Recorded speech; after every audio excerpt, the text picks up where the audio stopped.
it's time to hear from our experts. We will hear from our experts for about 15 minutes. And then at the end of the panel, we will give you all the opportunity for a Q&A. So next we will have Dr. Linda Nagel, who is a professor of silviculture and department head of forest and rangeland stewardship at Colorado State University. She was previously on the faculty at Michigan Tech and the University of Minnesota, where she served as director of operations for 2 field stations. She has a BS degree in biology from South Dakota State University, a master's in natural resources sciences from Washington State University, and PhD in forestry from the University of Montana. Linda serves as the lead PI for the Adaptive Silviculture for Climate Change network focused on climate adaptive forest management. She recently received the Warner College of Natural Resources Diversity and Inclusion Award in 2020 and the Barrington Moore Memorial Award in Biological Science from the Society of American Foresters in 2021. I will now turn it over to Dr. Nagel. Thank you, Mia. Let's see here. Okay, can you see slides? Perfect. Yes. Okay. Thank you so much for the introduction. It's a huge honor to be here as part of this this event. It's really invigorating and inspiring to be part of this panel. I'm speaking from Fort Collins, Colorado. So first I'd like to acknowledge with respect that the land Colorado State University is on today is the traditional and ancestral homelands of the Arapaho, Cheyenne, and Ute nations and people, and that these people were the original stewards of this land. Second, like Beatrice's response, I want to state very clearly that I don't view myself at all as an expert on diversity, equity, and inclusion topics. I'm a continual learner. I make lots and lots of mistakes. What I have done is created the space for really important DEI work to occur within my academic unit here at Colorado State University. And some of what I'll present will be similar to Asia's presentation yesterday from Michigan State. So you'll see some parallels in some of our approaches to this, these efforts at our universities. You'll notice too in the toolkit that engagement, I was asked to speak about engagement, and engagement is not a separate part of the toolkit, but rather is woven throughout the entire toolkit. And so what I'm hoping today is that what I'll present will basically be some examples and some tactics. It's pretty tactical. That as academic institutions, this is some common work that we're doing across academic institutions, and that you might find some interesting ideas that you might consider applying within your own organization. So I think we can learn a tremendous amount from sharing the different work that we do. So at Colorado State University right now, the way we are referring to diversity work is DEIJ, diversity, equity, inclusion, and justice. So that's why you'll see it written that way here. So first I wanted to, Jamie already gave a little bit of context around natural resource programs across time at US academic institutions. And I am citing Terry Sherrick's long-term data work. He's been a tremendous steward of this information, very passionate about continuing to collect and present this data, which I think is really informative for us as a forestry sector to reflect upon. So this is some of the more recent or the most recent trend data that he's presented, and I adopted this graph. We gave a co-presentation last year at an SAF meeting in Wisconsin.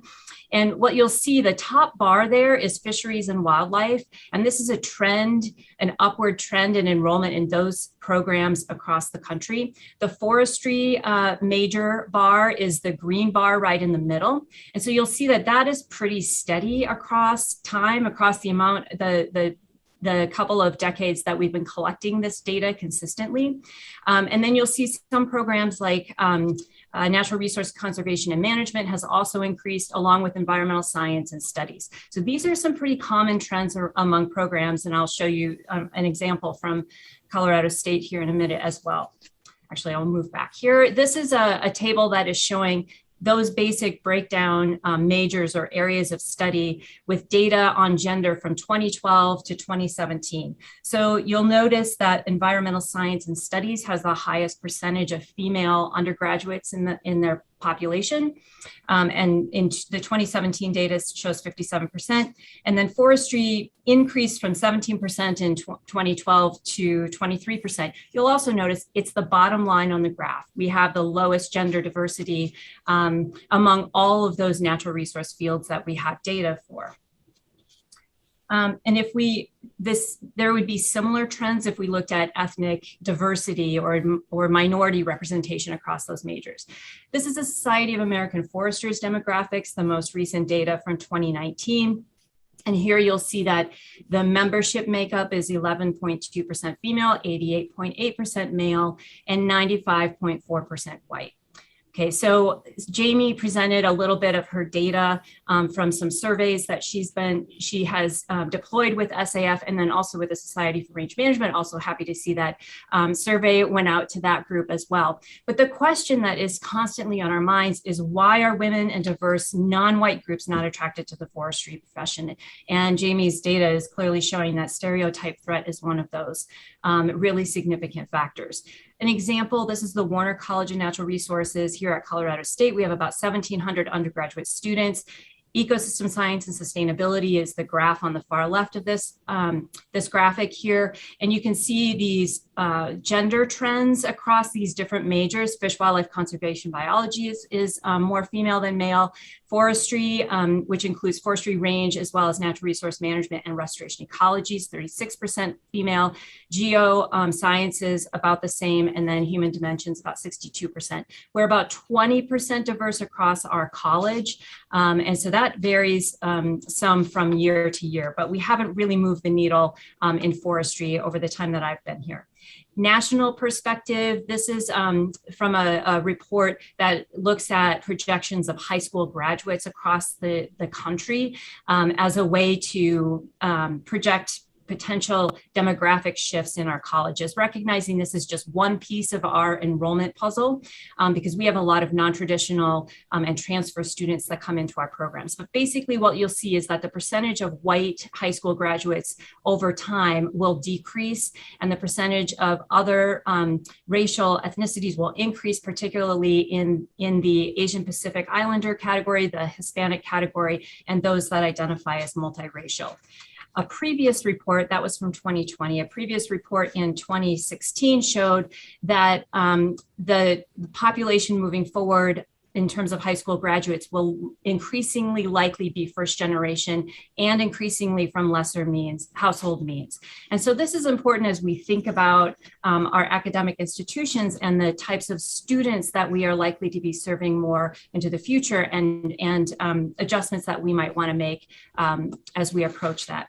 So big question, why haven't we made more progress? And one of the reasons is because we keep using the same lens that we've always been using, which is clearly not working, particularly in forestry. It is informative for us to think and try to understand what those factors are and why those demographics are shifting in other fields like ecosystem science and natural resource management and fish and wildlife.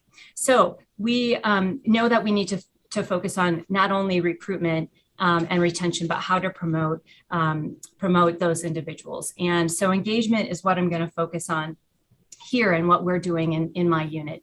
So I did want to harken back to some work that was done in a partnership between the Society of American Foresters, the U.S. Forest Service, and the NAFRP, or the National Association of University Forest Resource Programs, back in 2015, 2016. And they contracted some work that was really focused on diversity, equity, and inclusion, with the notion that we're all struggling with these same ideas. Maybe we just need a logic model that will help all of us advance in this arena. So what the graphic on the left here is showing what they perceived through a lot of data collection and listening sessions is the existing logic model around diversity, equity, inclusion in forestry. And this graphic here shows a future practice logic model or a proposed model. And you probably can't read this very clearly, but everything that's denoted with the arrows and the boxes is basically representing enhanced engagement around DEI. And so there's things like engagement with K-12 schools, mentors and mentees, working groups, showing empathy, increasing talent, continuous access to information, a lot of internal work that needs to be done in DEI within our profession. And so I think this is a really interesting report that we, and I can say we, because I'm a member of two of those groups that partnered on this, kind of shelved that work because it was really, really hard. And I think there's some really important lessons there. So I want to quickly show you a few examples of things that we're doing here at Colorado State University. As academic institutions, we need to acknowledge, and Jamie talked about this, the historical and in some cases continuing discrimination against minorities with respect to access to land and resources. If you haven't read this article, I strongly encourage you to read it. It's called Land Grab Universities. It was published in High Country News in March of 2020. It was in the print version, but if you just Google that, you will find this article. It is a very intensive 2-year investigation that traced how expropriated Indigenous land became the foundation of the land-grant university system. It is a very powerful story and very, very well researched. And it will impact your perspective of higher education and how we have come to be and how we are functioning in today's world. We also need to recognize and acknowledge the historical narratives that we have around conservation and our early forestry roots, which are not always very positive when it comes to inclusion, and that the establishment of national parks, forest, game refuges, and other public lands came at a great cost to many people. Second, we focused a great deal of attention on enhancing the department community here by fostering an inclusive environment. So some examples, I love, let's see, getting ahead of myself. So retention and promotion of historically marginalized faculty, staff, and students. This is an area that we need to focus on more, and that is developing mentoring and retention plans. Part of our challenge is that our numbers are low, and so that does put a lot of pressure on those students, faculty, and staff who are from more diverse backgrounds. Developing cultural competency of all faculty, staff, and students. This is just kind of a list of some of the trainings that we've done as a department. We began our DEI trainings back in 2016, so about 5 years ago, and we started with implicit bias. And at the time, there were some of my faculty who were like, why do we have to do this training? You know, we don't have implicit bias, we know this. And it was a pretty powerful initial training for us to start with. And so we basically scaffolded from there with our cultural competency work.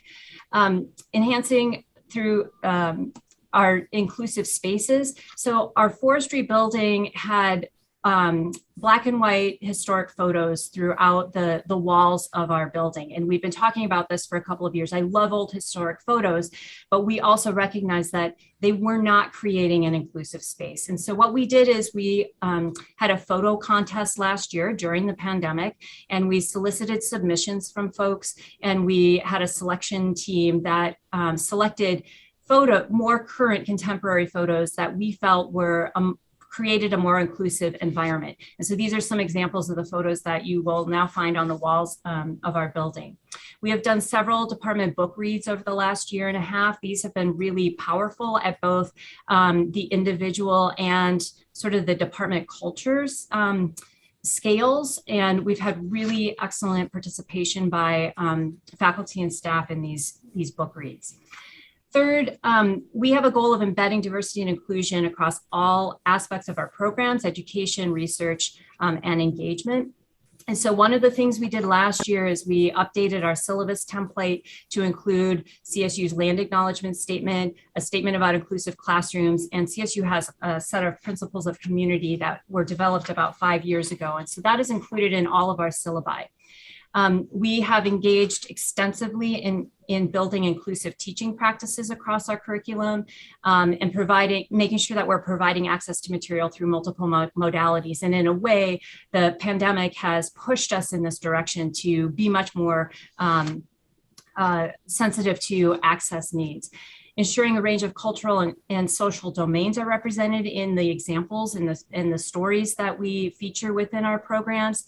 We back in 2017, we used a checklist of inclusive pedagogy and teaching strategies produced by the University of Michigan. Sorry, Michigan State folks, but they have some really great resources on their webpage. Later this month, so next week, our faculty and staff are going to be revisiting this checklist. And this is a screenshot of the current one. It's 7 pages long, and it really is focused on inclusion and equity in our classroom. And it's really thought-provoking for faculty to kind of go through this list and identify the things that they are doing and things that they would like to do but need help in figuring out how we can do a better job of creating an inclusive classroom. 2 more slides and I'm almost done. Fourth, increasing diversity of our students, faculty, and staff. And this is really recruitment and retention. So some of the things we've really talked about as related to the broader forestry sector is enhancing that visibility of our forestry and natural resource programs. We also recognize that we carry a lot of baggage, and sometimes the way we are represented is not how we want to be represented. So how do we modernize and explain what forestry really is? And maybe we need to consider things like, what are the names of our courses? And can we connect better with different populations in terms of what we are. We're a found major here at CSU. People don't come to CSU often exploring our natural resource majors. They learn about them after they have been here on campus in many cases. Cultivating partnerships. So we have a diversity director now at our college level, and he has been incredibly effective at establishing new partnerships with some HBCUs and starting to develop partnerships with some tribal colleges. So that's been a thread through the last 2 days as well, focusing on our hiring practices and ensuring that we have a very clear diversity focused question as part of our application process and a way to assess those diversity statements through that process. And then my last slide is making engagement in diversity, equity, inclusion, and justice an expectation for everyone always. So some of the things that we're doing here, include having a diversity-focused question and a statement as part of the annual review process, as well as the promotion process for faculty and staff. And that is a new step that CSU is taking. We now have a DEIJ focused question as part of the promotion and tenure process here. Making it has to be part of the reward system. We very clearly count things like publications and grant dollars and students graduated. It's much less common to see clear value placed on diversity, equity, and inclusion work. And we need to figure out how to ensure that that is valued within our reward system. Investing in DEI leadership, what I have found in my own department is if you can identify champions within your group, that can really help buoy these efforts forward. And then leadership. So the toolkit identifies very clearly to be effective, you have to wholeheartedly embrace DEI as a leader. And that means being informed, committed, engaged, and accountable. Just today, CSU released their climate survey. We've been doing this every other year. And this is one way that we are collecting data and we are developing some metrics so that we can track things like, is the culture changing within our units, within our college, within our institution? Where are the issues still present, and what are things that we can do to address those? So I really like this quote, until you dig a hole, you plant a tree, you water it and make it survive. You haven't done a thing, you're just talking, by Wangari Maathai. And I just want to call to action, and we're all here because we're all committed to this. We don't want to just do some talking, we want to plant and grow some of those trees. So thank you so much for your attention and giving me the opportunity to share a few examples and ideas with you here today. And I look forward to further discussion. Thanks. Thank you, Dr. Nagel.